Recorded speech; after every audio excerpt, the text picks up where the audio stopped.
Selamat datang kembali di mata kuliah studi kelayakan bisnis. Kali ini kita akan membahas tentang tinjauan umum studi kelayakan bisnis, ya.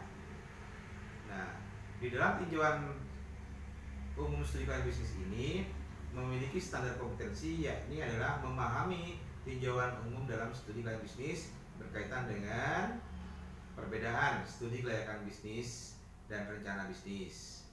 Selanjutnya mahasiswa nanti agar menyimak, ya. Terus manfaat bisnis, tujuan dilakukan studi kelayakan bisnis ini, penggunaan studi kelayakan bisnis, manfaat studi kelayakan bisnis, tahapan studi kelayakan bisnis, serta aspek-aspek studi kelayakan bisnis khususnya berkaitan dengan dalam studi kelayakan bisnis ini adalah 7 aspek tadi. Definisi studi kelayakan bisnis ini, studi kelayakan adalah penelitian yang mendalam terhadap suatu ide.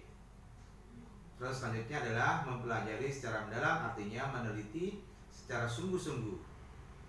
Nah, jadi studi kelayakan bisnis ini dapat diartikan sebagai berikut, yakni adalah penelitian yang menyangkut berbagai aspek, baik itu dari aspek hukum, sosial, ekonomi, budaya, pasar, sampai dengan studi berkaitan dengan aspek lingkungan. Nah, hasil yang digunakan untuk mendapatkan keputusan adalah suatu proyek atau bisnis dapat dikerjakan serta atau ditunda, apakah layak atau tidak. Perbedaan studi kelayakan bisnis dengan rencana bisnis itu adalah faktor pembedanya adalah jenis data yang digunakan. Kalau studi kelayakan bisnis menggunakan data estimasi, kalau rencana bisnis itu menggunakan data empiris perusahaan. 2. Sumber data yang digunakan, data eksternal, data internal. Kalau rencana bisnis internal, studi kelayakan bisnis adalah eksternal. Faktor pembeda penyusunan atau penyusun, yakni adalah kalau studi kelayakan bisnis pihak eksternal dengan tujuan agar lebih independen. Kalau rencana bisnis pihak internal yang lebih mengetahui kondisi perusahaan itu.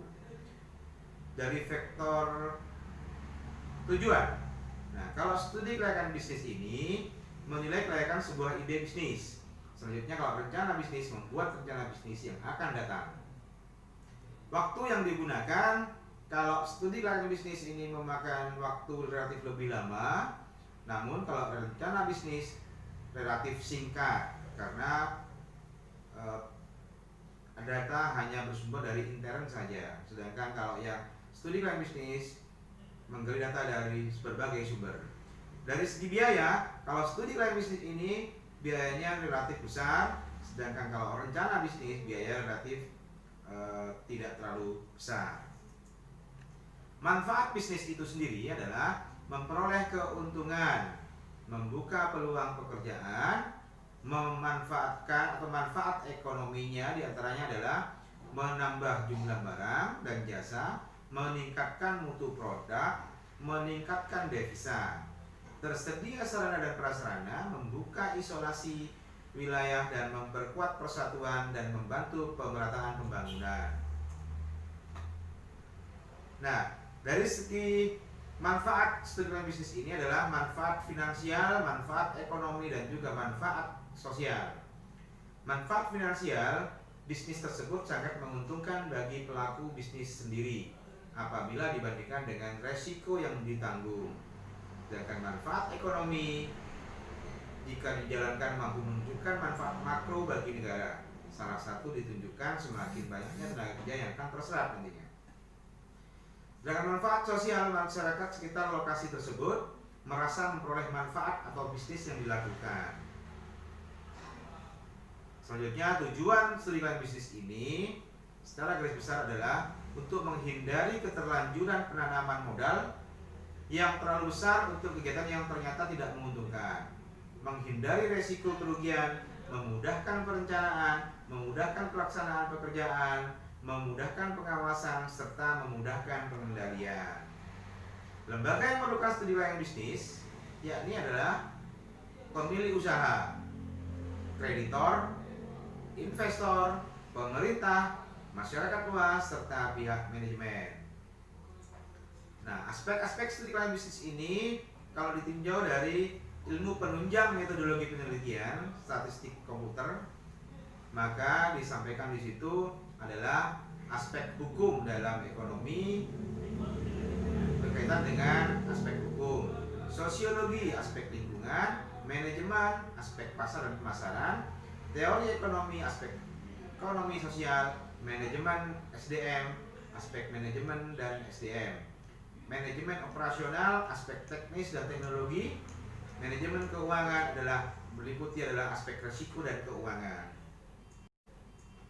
Selanjutnya, langkah-langkah studi keuangan bisnis ini kita harus memiliki ide. Selanjutnya, melakukan studi pendahuluan, terus membuat desain studi kelayakan, mengumpulkan data, analisis dan interpretasi data, selanjutnya menarik kesimpulan dan rekomendasi, selanjutnya penyusunan laporan studi keuangan bisnis dilaksanakan dan selesai. Nah, untuk mendapatkan penemuan ide bisnis, seseorang perlu mendapatkan inspirasi dengan dipandang perlu memiliki prospek yang baik. Penemuan ide bisnis ini dapat bersumber dari bacaan, hasil pengamatan, informasi dari orang lain, media massa, maupun berdasarkan pengalaman. Dalam melakukan studi keuangan bisnis ini dilakukan untuk memperoleh gambaran umum peluang bisnis dari ide bisnis yang akan dijalankan, termasuk di dalamnya prospek dan kendala. Jika berdasarkan studi pendahuluan sudah ide bisnis ini memiliki kendala, maka penyusunan studi kelayakan bisnis ini lebih mendalami tidak perlu dilakukan. Jadi cari lagi bisnis yang lain. Membuat desain studi keuangan bisnis ini meliputi penentuan aspek-aspek yang akan diteliti.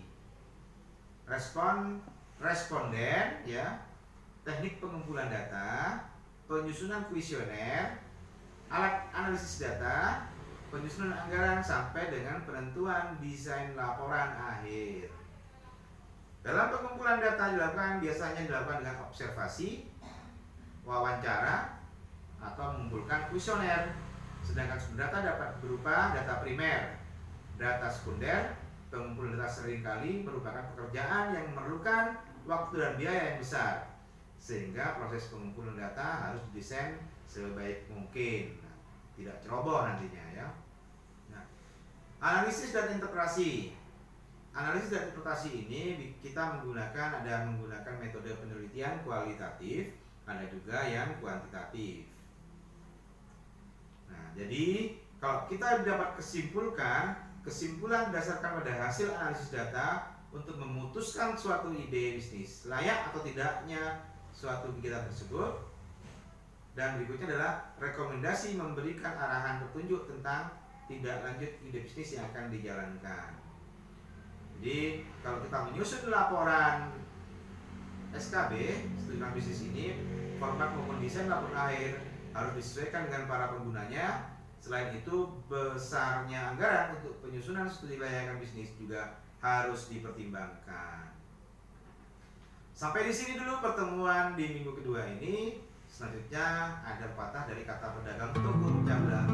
Untuk memecahkan suatu masalah, memang dibutuhkan pengorbanan mental dan material, karena memecahkan berarti. The club isn't the best place to find my love, so the bar is where I go. Me and my friends at the table, so each other drinking fast and then we talk slow. Come over and start up a conversation with just me, and trust me, I give it a chance now.